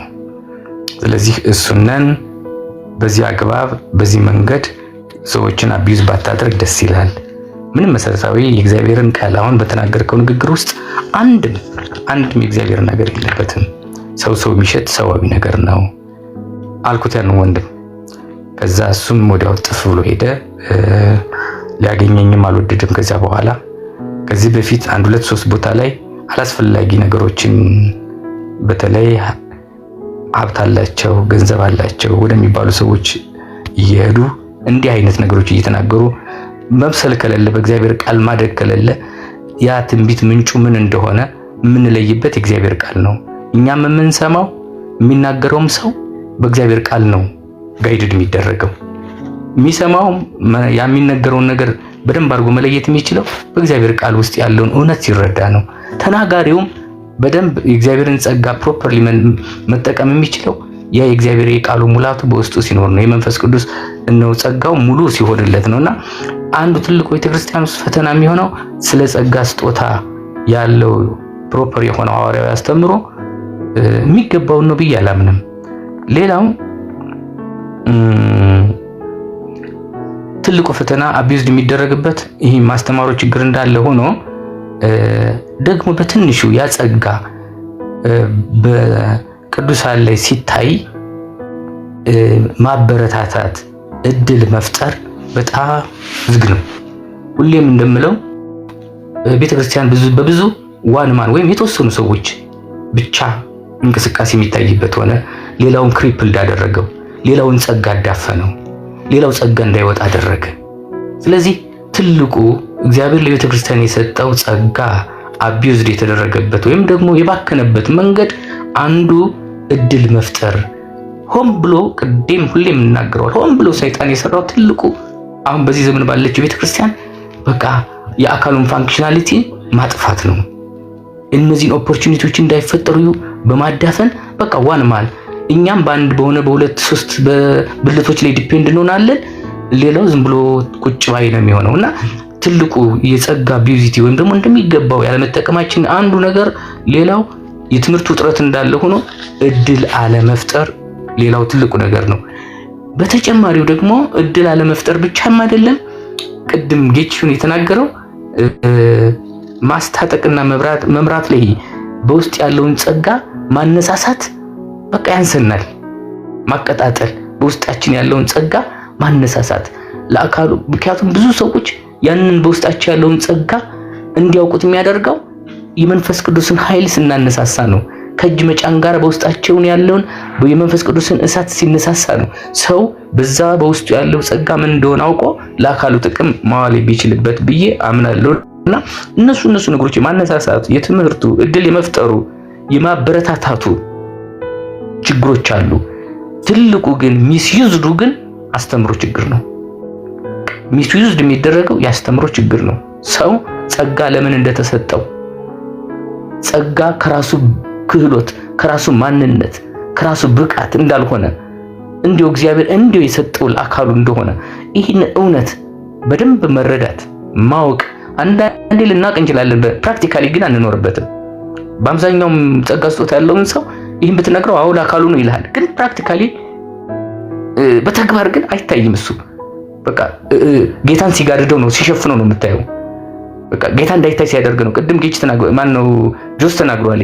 የጸጋ ስጦታ ዓላማው ወደድኩለትኝ አልቲሜት ግቡ ጌታን ማክበር፣ ጌታ ይመስገን ጌታን ማሳየት ነው። ጌታን ማሳይ ጌታን ማያከብር የጸጋ ስጦታ that is not grace ዛ የሆነ ፐርፎርማንስ ነው ለኔ። እንዲያውም ወደ ከፋ ነገር ከተናገርኩ there is something a demonic power in there ሳታኒክ የሆነ ልምምድ አለ። ጌታን ማያሳይ ጌታን ማይገልጥ ማያከብር ጸጋ ስጦታ እሱ ጤነኛ ጸጋ ስጦታ አይደለም ብራዘርስ ኤንድ ሲስተርስ። እና ትልቁ እግዚአብሔር ለቤተክርስቲያን የሰጣት የጸጋ ስጦታ አቢዩዝድ የባከነበት መንገድ ሚስዩዝድ የተደረገበት መንገድ ዋናው በቃ ጤነኛ የሆነ አስተምሮ ያስፈልጋል። በቃ ቤተክርስቲያን ውስጥ መጽሐፍ ቅዱሳዊ የሆነ ሐዋርያዊ የሆነ አስተምሮ ያስፈልጋል። ሁሉን በአግባብና በልክ እንድናደርግ የሚያስችል አስተምሮ ያስፈልገናል። እሱ በጣም ወሳኝ ነው። ሌላው ትልቁ ፈተናው ዋንማን ለማጥፋት እድል መስጠት ነው። የአካሉን ፋንክሽናሊቲ ማምጣት ነው። አሁን ያለው የገንዶ የሚታየው ነገር ዋንማን ነው። በየትኛውም ቦታ ኢቭን በትንሽ እንኳን በትንሽ ህብረት መካከል ሳናቀው የዋንማንን ኤክሰርሳይዝ ብቅ ሲል እናየዋለን። በቃ የሆኑ ሰዎች ብቻ ብራዘርስ በቃ ይህንን ነገር በጣም ከኛ ማስወገድ አለብን። በቃ የአካሉ ፋንክሽናሊቲ በትንሽ እንኳን ቅዱሳን ጋር ፌሎሺፕ በመናረግበት ጌታን ኢንጆይ በመናረግበት በዛች በትንሽ ህብረት እንኳን we should have to see the function of the body። እሱን ማየት ካልቻልን የጸጋ ተጠቃሚ መሆን አንችልም። በሀብትሽ ያለውን ጸጋ፣ በጌች ያለውን ጸጋ፣ በጆስ ያለውን ጸጋ ማግኘት የምችለው በቃ እኔ ኢንተርዲፔንዳንት የሆነ ማንነት ሲኖረኝ ነው። ህይወት እሱን ነው የሚያመጣው። በቃ ከወንድሞቼ የሆነ ነገር ጌታ በእነሱ ውስጥ ሳፕላይ ያደርገኛል ብዬ መከፈት መቻል አለብኝ። ጸጋቸውን ለመቀበል ኦፕን መሆን መቻል አለብኝ። እሱ ነው የሚያበረታታው የሚያመጣው። ይህ ካልሆነ ግና የሚገባው ነገር አይመጣም። ከወሬ ወይም ከንግግር የዘለለ ሊሆን አይችልምና ጌታ ይህን ህይወት ያለማምደን። ጊዜ ብዙ እንዳልወስድ ጌታ ብዙ ይባርካችሁ። አሜን። ወስዬ ጌታ ኢየሱስ ይባርክ። የዚህ ውይይት ዋና ዓላማ ሁሌ እንደምለው ነገሩን አውርዶ እኛን ራሳችንን ነክቶ ከዛ ሌሎች ሰዎችን በዚህ ውይይት ከስሩ ነው የሚከታተሉ ደግሞ በዩቲዩብ ሪፕላይ የሚመለከቱን ሁሉ ወደዚህ አንድነት ውስጥ ወይም ደግሞ በአእምሮ መታደስ በመለወጥ ክርስቶስን ወደ መምሰል ወደ አካልነት ማምጣት ነው እና ወስዬ አሁን በተናገርከው ንግግር ውስጥ ጸጋ እንዳይባክን ቤተክርስቲያን ምን ታርግ፣ ደግሞ ምን ያክል እኛ በሌሎች ሰዎች ጸጋ ስጦታ እየተጠቀምን ነው፣ እኛስ በተሰጠን የጸጋ ስጦታ ምን ያክል ሰዎችን እየጠቀምን ነው የሚለውን ነገር በደንብ አብራርተልናል። ጌታ ኢየሱስ ይባርክ። ምናልባት እዚህ ላይ አንዲት ፒን ፖይንት ማድረጋት ነገር መጽሐፍ ቅዱስ ሆሴዕ ምዕራፍ 6 ላይ ይመስለኛል ሕዝቤ እውቀት ከማጣቱ የተነሳ ጠፍቷል ብሎ ይናገራል። እሱም ብቻ ብሎ አይደለም የሚያቆመው፣ ነገር ግን አለማወቁ ብቻ ሳይሆን ሊያውቅም ስለማይወድ ለእኔ ካህን እንዳይሆን ንቄዋለሁ ብሎ ይናገራል ሆሴዕ ምዕራፍ 6 ላይ። እና የትኛውም አይነት የጸጋ ስጦታ ትምህርት በሉት፣ መዝሙር በሉት፣ ትንቢት በሉት፣ እውቀት፣ ጥበብ ወዘተ የመሳሰሉት ነገሮች በሙሉ ወደኛ በሚመጡ ጊዜ መንፈስን አትናቁ፣ ነገር ግን መርምሩ፣ ክፉን ጣሉ፣ መልካሙን ያዙ ነው መጽሐፍ ቅዱስ የሚናገረውና ያንን መንፈስ መመርመር እንደ እግዚአብሔር ቃል መሆኑን በውስጣችን ያለው የእግዚአብሔር መንፈስ በዛ ጉዳይ ላይ ያለውን ምስክርነት ማዳመጥ በጣም ኢምፖርታንት ነው። የፈለገውን ያክል በጣም ሚስዩዝ እየተደረገ ቢሆን አቢዩዝ እየተደረገ ቢሆን እነዚህ ሁሉ ነገሮች እግዚአብሔር በዛ የጸጋ ስጦታ በእኛ መካከል እየተንቀሳቀሰ መሆኑን የሚያስቀሩ አይደሉም ማለት ነው። መጀመሪያ ስንነጋገር ቤተክርስቲያን ማናት ብለን ስናወራ ሕያው ናት ብለን ካልን አይታችሁት ከሆነ አንደኛ ቆሮንቶስ ምዕራፍ 12 ቁጥር 6 ላይ ቁጥር 7 ላይ ቅድሞ የሚያነበበው ነገር ግን ይልና መንፈስ ቅዱስን መግለጥ ለእያንዳንዱ ጥቅም ይሰጠዋል የሚለው ማለት በዛ የጸጋ ስጦታ አገልግሎት ውስጥ የሚገለጠው መንፈስ ቅዱስ ነው እያለ ያለው። ሕያው የሆነች ቤተክርስቲያን እርስ በርስ ተጋጥማ ማኒፌስት የምታደርገው በተሰጠን የጸጋ ስጦታ በመካከላችን የእግዚአብሔር መንፈስ ሲንቀሳቀስ እንደሆነ በጣም ይታያል ማለት ነው። ጠበብ ላድርገውና ጆስዬ አንተ ጋር ልምጣ። እኛስ ምን እናድርግ ታዲያ? አሁን ይህን ሁሉ ካወራን በኋላ እኛስ ምን እናድርግ ብለን ስንል አሁን እዚች ላይቭ ላይ ያለነው ሰዎች ብቻ ሳይሆን የሚሰሙን ደግሞ በኋላ በሚቀጥሉት ጊዜያት የተቀረጸውን የሚሰሙ ሰዎች ሁሉ ታዲያ ምንድን ነው ማድረግ ያለብን? ይህን ሁሉ ካወራን በኋላ እኛ ውስጥ ያለውን ጸጋ ለማንቀሳቀስ ለመጥቀም ሰዎችን ደግሞ በሌሎች ሰዎች ጸጋ ለመጠቀም ምን እናደርግ የሚለውን አውራልንና ሰብሰብ አድርገን ምናልባት ከዚሁ ጋር ጆሲ አብረህ መጽሐፍ ቅዱስ የሚበልጥ የጸጋ ስጦታ ብሎ ይናገራል። ይሄ ሁሉ ከሆነ በኋላ ደግሞ የሚበልጥ የጸጋ ስጦታ እንዳለ ይናገራልና አብረህ ከዚሁ ጋር እንድታወራልን እጋብዛለሁ። እሺ አብትሼ ቴንኪው አባ። እኛስ ምን እናድርግ? አሪፍ የአፕሊኬሽን ጥያቄ ነች። መቶ ግለሰቡ ጋር ሁሉም የጸጋ ስጦታ ተሰጥቶታል ካልን እንደ ግለሰብ ደግሞ እያንዳንዳችን ታዲያ ምን እናድርግ የሚለው ነገር በጣም አይ ቲንክ ወሳኝ የሆነ ጥያቄ ነውና እንደ አንድ ብልት እያንዳንዳችን ማድረግ ከሚገቡን ዋና ዋና ነገሮች ውስጥ እንደው ሶስቱን ወሰኑም በተወሰነ መልኩ ሸረፍ አድርጎ ጠቅሶታል። አንደኛው በተለይ ስቲራፕ ማድረግ ይሄ መቀጣጠል የሚለው ነው። የመጀመሪያው ግን ዋናው እንትን ጸጋችንን መፈለግና ማወቅ አለብን። አንዳንድ ጊዜ ጸጋችንን ሳናውቀው የቱጋ ፊት እንደምናደርግ እንደ አካል የቱጋ ፈንክሽን እንደምናደርግ ስራችን የቱጋ እንደሆነ ሳናውቀው ብዙ ጊዜያችን ይባክናልና በተቻለ መጠን እግዚአብሔር በእኔ ውስጥ ሊሰራ የወደደው ነገር ምንድን ነው? የሰጠኝ ነገር ምንድን ነው? ጌታን ካገኘው ጀምሮ በቤት ውስጥ ስመላለስ ልቤ ያለው የት ነው? አንዳንድ ጊዜ የቤቱ ቅንዓት እንትን የሚለን አለ አይደለ? ለምሳሌ ገንዘብ የማይሰጥ መስሎ ከተሰማን ስለዚህ ገንዘብ መስጠት ነው የኔ ጸጋ ማለት ነው። ትምህርት የጎደለ ከመሰለን ጌታ እኮ በቃ ይነግረናልና ጸጋችንን ፈልገን ማወቅ በጣም ትልቅ እንትን ነው። እንዴት እናገኘው? ይሄንን በጸሎትና በትጋት መለየት አለብን። ሁልጊዜ ከእግዚአብሔር ጋር በመጣበቅና እግዚአብሔርን በማነጋገር በጸሎት ሁልጊዜ እኛ አድርግልኝ ስጠኝ ምናምን የምንለው ብቻ ሳይሆን ምን ላድርግልህ፣ ምን እንድሰራልህ ትወዳለህ፣ ያንተ ሐሳብ በህይወት ዘመኔ እንዲፈጸምልኝ ምን እንድሰራ ትወዳለህ፣ ምን እንዳገለግልህ ትወዳለህ ብለን ከእግዚአብሔር መስማት መቻል አለብን። ስለዚህ የጸጋችንን ራሳችን ፈልገን ማወቅ አንደኛው ሲሆን፣ ሁለተኛው ደግሞ ሰምና ካደረገው ያልኩ መቀጣጠል ወይም ስቲራፕ ማድረግ ነው። ምን ማለት ነው? በስራ ላይ በመዋልና በማገልገል ጸጋችን ይበልጥ እንዲያድግ ማድረግ አለብን። ጳውሎስ ሁለተኛ ጢሞቴዎስ ምዕራፍ 1 ላይ ጢሞቴዎስን ይለዋል። አይ ቲንክ እሱን ቃል ዳይሬክት ከቃሉ ባነበው ምን ይለዋል? ስለዚህ ምክንያት እሳት እንደሚያቀጣጥል ሰው እጆችን በመጫኔ በአንተ ያለውን የእግዚአብሔርን ስጦታ እንድታነሳሳ አሳስብሃለሁ ይለዋል።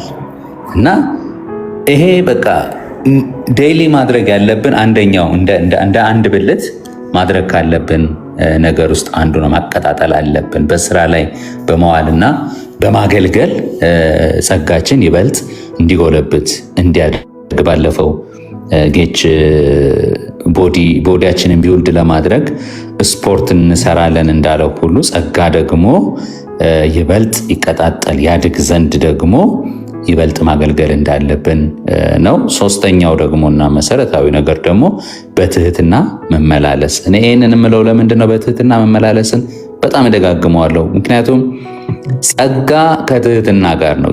የሆነ ሰው ለሆነ ሰው እኮ የሆነ ነገር ሲያደርግለት ጎንበስ ብሎ እግዚአብሔር ይስጥልኝ አመሰግናለሁ ብሎ ነው የሚቀበለው እንጂ ደረቱን ነፍቶ ይገባኛል ብሎ አይደለም። እና ትህትና ሁልጊዜ እናየዋለን። ይሄ በኢትዮጵያ ካልቸር ደግሞ በተለይ ደግሞ በጣም በቃ የሚገርመኝ ነገር ነው። አንድ ሰው የሆነ ነገር ሲቀበል በቃ ጎንበስ ብሎ የመቀበል ነገር አለውና ያ ትህትናን ነው የሚያሳየው። ስለዚህ እኛ የተቀበልነው ነገር እስከሆነ ድረስ ቡስት ባናደርግበት፣ ደረታችንን ባንነፋበት፣ በተቻለ መጠን ደግሞ በጉባኤ በቤተ ክርስቲያን በወንድሞች መካከል ስንመላለስ በትህትና መመላለስ ሶስተኛውና መሰረታዊ ነገር እኛ ማድረግ ያለብን። ምክንያቱም ጸጋ የእኛ ሳይሆን የእግዚአብሔር መሆኑን አውቀን እንትን ማድረግ ስላለብን ነው። ወደ መጨረሻ ላይ ያነሳት ከዚህ ጋር የምትሄድ የሚበልጠው ጸጋ ያልከው ጳውሎስ በደንብ አድርጎ ያስቀመጠልን አይ ቲንክ አንደኛ ቆሮንቶስ የሁላችንም ፌቨራይት ጥቅስ ያለችባት ቦታ አንደኛ ቆሮንቶስ 1:13 ላይ ያለችው ቃል ነች። ፍቅር የሌለው የጸጋ ስጦታ ሁሉ እንደሚጮህ ናስና እንደሚንሸዋሸው ጸናጽል ነው። በቃ ይህንን በፍቅር ካደረግነው በፍቅር ከሆንን ትንቢትን መቀበል አይከብደንም። ትንቢትንም የሚናገረው ሰው በፍቅር እስከተናገረ ድረስ እግዚአብሔርን ምንድን ነው የሚሉት to utter the deepest things of God እንግሊዘኛው ደስ ስለሚለኝ ነው ለመግለጽ የእግዚአብሔርን የውስጥ ሐሳብ የልቡን ሐሳብ ለሕዝቡ ለመናገር የሚጠቀምባቸው ናቸው እነዚህ የጸጋ ስጦታዎችና ያንን ነገር ከእግዚአብሔር የመጣውን ነገር ዳይሬክት ለማድረስ በፍቅር እስካደረግነው ድረስ ይሄ በፍቅር የሚለው ነገር በጣም ያሰብኩት ነበር ዛሬ ቀን። ሁለት አይነት አስተምህሮቶች ለምሳሌ ወደ መንግስተ ሰማይ ወይም ወደ ሲኦል እንወርዳለን። አንድን ሰው ወደ ሲኦል እንደሚወርድ ጌታ ኢየሱስ ክርስቶስን ካልተቀበልክ ወደ ሲኦል ትወርዳለህ ብሎ መስበክ ይሻላል ወይንስ ጌታ ኢየሱስ ክርስቶስን ተቀብለህ ወደ ገነት መሄድ? የትኛው ጋር ነው ፍቅር ያለው? በቃ ጌታን ተቀብለህ ወደ ገነት መሄድ ፍቅር አለበት። በዚህ መሃል በማስተማር ውስጥ በእያንዳንዱ አስተምህሮታችን ውስጥ ፍቅር ያስፈልጋል። በትንቢታችን በእያንዳንዱ የጸጋ ስጦታችን ውስጥ ፍቅር። ስለዚህ ከሁሉ አብልጦ የሚለው ይሄ የጸጋ ስጦታ ፍቅር ነው።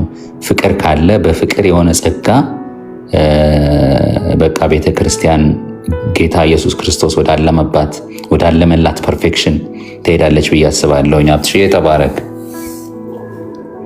ኦ ሎርድ በጣም በቃ እንዴት ውስጤ ደስ እያለው እንዳለ አታውቁም። በእውነት እግዚአብሔር ይህንን ብርሃን ለሁላችን እንዲያበራ በጣም ጸልያለሁ። ጆስኪ ጌታ ኢየሱስ ይባርክ።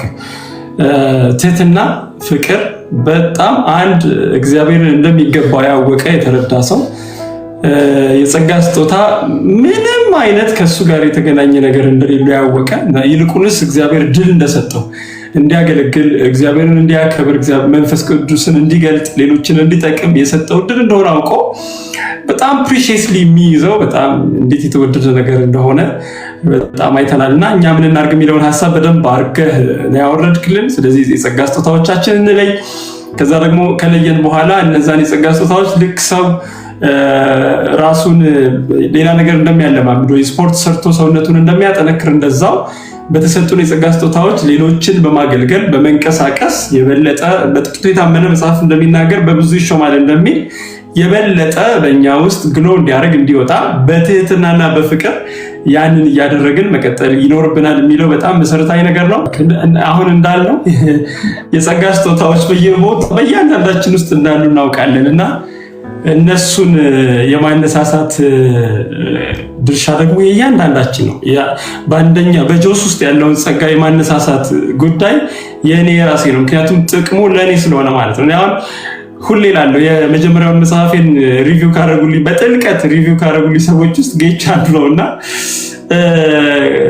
ጌች በጣም ፐርፌክሽኒስት ከመሆኑ የተነሳ ማለት በጣም ለእግዚአብሔር ነገር በጣም ጥልቅ የሆነ ፍላጎትና ዚል ስላለው ነገሮችን ሁሉ የሚያይበት መንገድ በጣም ይገርመኛል እና ቤተክርስቲያን በዚህ ልጅ ውስጥ ያለውን ጸጋ ምን ያክል የተጠቀመች ነው ብዬ ዛሬ አይደለም በእውነት ጌታ የሚያውቀው ሁልጊዜ አስባለሁ እና እግዚአብሔር በእውነት እያንዳንዳችን ወደ መደጋገፍ እንዲያመጣን እግዚአብሔር በውስጣችን ያለን የጸጋ ስጦታ አንዳችንን እየደገፈን እንድናወጣ በጣም ጸጋ እንዲያበዛልን እግዚአብሔር እንዲረዳን በጣም ውሽ አደርጋለሁ። ያን ጊዜ ያቺ የሐዋርያቷ ቤተክርስቲያን ያቺ ጌታ ኢየሱስ የካህንም ልጆች አይችሏትም ያላት ቤተክርስቲያን ሕያው ሆና ለሰዎች ጥቅም ለእግዚአብሔር ክብር አካሉን ሙሉ ለማድረግና ያችን ንጽሕት ክብርት የሆነች ነቀፌታ ነውር የሌለባትን ቤተክርስቲያን ሙሽራዋን የምታጓጓ ቤተክርስቲያን ክሬት ለማድረግ ለመግለጥ በጣም ያን ጊዜ ወደዛ እንሄዳለን።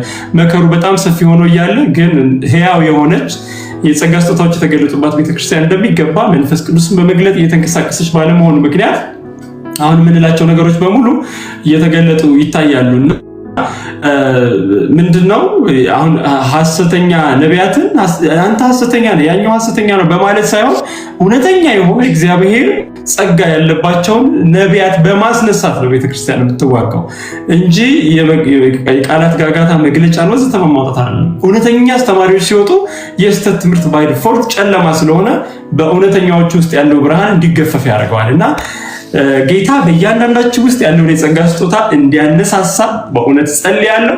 ደግሞ ልክ በትልቋ ጋዘሪንግ ውስጥ በትልቋ ቤተክርስቲያን ውስጥ እንዲሁ በዓለም ሁሉ ዙሪያ እግዚአብሔር የጸጋ ስጦታዎችን እንዲያነሳሳ በጣም ጸልያለሁ፣ ዊሽ አደርጋለሁ። ጌታ ኢየሱስ ይባርካችሁ። በሚቀጥለው ሳምንት አገልግሎት ምንድነው በሚል ሐሳብ ነው የምናወራው። አገልግሎት ለማን ነው የሚል ሐሳብን ይዘን እናወራለን። እግዚአብሔር ይረዳናል። ጌታ ሆይ እናመሰግንሃለን፣ ስለረዳሃን ስምህ ይባረክ። ጌታ እግዚአብሔር ሆይ የቃልህን ደጆች ስለከፈትክ ስላስተማርከን እጅግ አድርገን እናከብርሃለን። አቤቱ ጌታ እግዚአብሔር ሆይ መጽሐፍ እንደሚናገር ጌታ ኢየሱስ ለደቀ መዛሙርቱ እንዳለ የእግዚአብሔር መንግስት ሚስጥር ማወቅ ለእናንተ ተሰጥቷቸዋል ብሎ እንዳለ ይህን አሁን የምትሰሙትን የምታዩትን ሊያዩ ብዙዎች ናፍቀው ወደው ፈልገው ነበር፣ ግን ይህን ዕድል አላገኙም ተብሎ እንደተባለ አቤቱ ጌታ እግዚአብሔር ሆይ ስለገለጥክልን እናመሰግንሃለን። አሁንም እንደተነጋገርነው በሰጠን የጸጋ ስጦታ ባለዕዳ ሳንሆን ጌታ እግዚአብሔር በፊትህ እንደሚገባ ማገልገል እንድንችል ጌታ ሆይ ጸጋችንን ማነሳሳት እንድንችል አንተን ለማክበር ደግሞ ሌሎችን ወንድምና እህቶቻችንን ያላመኑን ጭምር ለመጥቀም መፍትሄ ለመሆን ጌታ እግዚአብሔር ሆይ ደግሞ ጌታ ሆይ አካሏን ጌታ እግዚአብሔር ሆይ ሙሉ ለማድረግ በእውነት ጌታ ሙሽራዋን ለማዘጋጀት እንድንንቀሳቀስ እንድትረዳን አቤቱ ጌታ እግዚአብሔር ሆይ በኢየሱስ ስም እንለምንሃለን። ሳምንታችን ሁሉ የተባረከ ይሁን። በዚህ መንፈስ ጌታ እግዚአብሔር ሆይ መዋል እንድንችል ፍሩትፉል መሆን እንድንችል እንድትረዳን ለምንህ። በዚህ የነበሩ ሁሉ የተባረኩ የሆኑ ከስር ያዳምጡ ሁሉ አቤቱ ጌታ ሆይ ይህ ቃል የተነጋገርነው ንግግር በልባችን ውስጥ 130 እና 60 እንዲያፈራ በኢየሱስ ስም ጸልያለሁ። የትኛውም አይነት ቃሉን የሚነጥቅ ነጣቂ ግን ጌታ እግዚአብሔር እንዳይወስደው በኢየሱስ ስም ጌታ ሆይ ሰውረዋለሁ። ስም የተባረከ ይሁን በኢየሱስ ስም አሜን። ጌታ ኢየሱስ ይባርካችሁ። ተባረኩ። see you next time። ተባረኩ። መልካም ሳምንት። በውሸት ከተማ እውነት እንግዳ ነው መስሎ ሳጉረለው የሚያውቀው